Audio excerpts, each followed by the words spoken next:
menjadi peristiwa yang dapat terjadi sewaktu-waktu. Angin puting beliung merupakan bencana alam yang sulit diprediksi. Indonesia tak jarang mengalami angin puting beliung. Berdasarkan data BNPB, jumlah kejadian angin puting beliung mencapai 11.456 kali. Hal tersebut menimbulkan kerusakan masif hingga adanya korban jiwa. Bencana alam angin puting beliung menerjang dua daerah di Jawa Barat, Bandung Ranca Ekek dan Sumedang pada Rabu 21 Februari 2024. Bencana ini memporak-porandakan 493 unit rumah di Bandung dan 10 hunian di kawasan Sumedang. Tak hanya itu, bencana ini menghancurkan fasilitas umum hingga sejumlah pabrik. Pepohonan yang tumbang dan kendaraan besar yang terbalik ikut menjadi tanda kedahsyatan bencana ini. Terjadinya bencana alam angin puting beliung ini menjadi polemik pada pendapat para ahli. BMKG menyebut fenomena ini ialah puting beliung. Di sisi lain, berdasar analisis BRIN, ada pula gambaran bencana ini merupakan tornado pertama di Indonesia. Dengan adanya perbedaan pendapat dari instansi pemerintah justru membuat masyarakat resah. Bahkan masyarakat bertanya-tanya tentang penyebab dari bencana ini. Apakah fenomena ini adalah bencana yang lazim? Dan apa yang menyebabkan fenomena ini terjadi? Lantas, bagaimana tanggapan ahli di ITS? Seminggu yang lalu mungkin di Bandung ada terjadi angin puting beliung. Di Indonesia memang rawan terkait dengan puting beliung. Pada waktu itu memang ukurannya sangat besar sehingga ada yang menyebutkan itu sebagai tornado yang pertama di Indonesia. Kalau kita melihat ukurannya, jadi dia masih di bawah ukuran tornado yang ada di Amerika.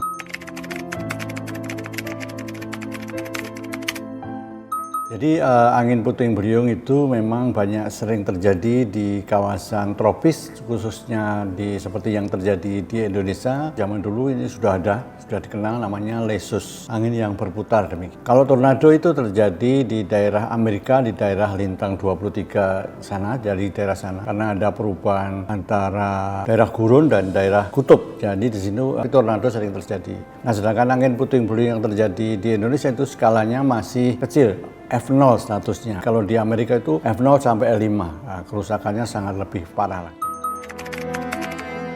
Nah, ini perlu diketahui juga bahwa di Indonesia itu bangunannya itu memang tidak disiapkan dengan angin yang besar.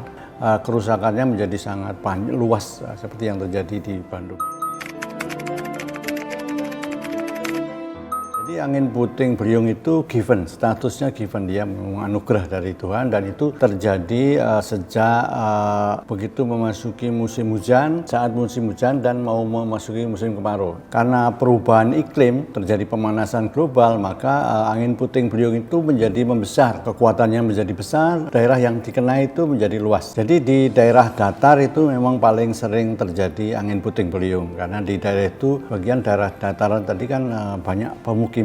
Di situ muncul panas-panas dari pemukiman tadi karena pengurangan pohon tadi. Karena adanya itu maka sering terjadi di daerah dataran tadi. Semua unsur cuaca menjadi meningkat, termasuk angin puting beliung menjadi meningkat karena kita belum bisa mengatasi perubahan iklim, maka ini akan terus terjadi dan akan terus terjadi.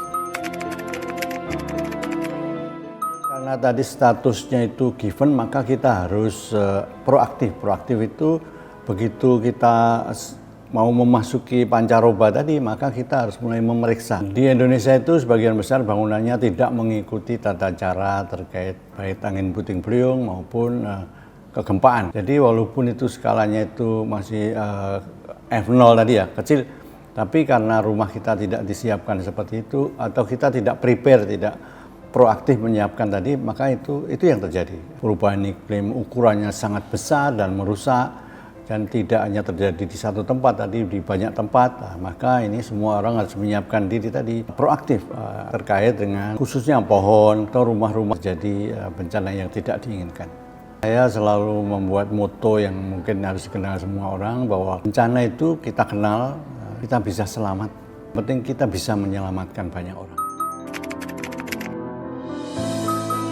Harapannya kita sebagai masyarakat dapat lebih waspada akan terjadinya bencana alam dan lebih siap menghadapi mitigasi dan upaya pencegahan risiko bencana di masa yang akan datang.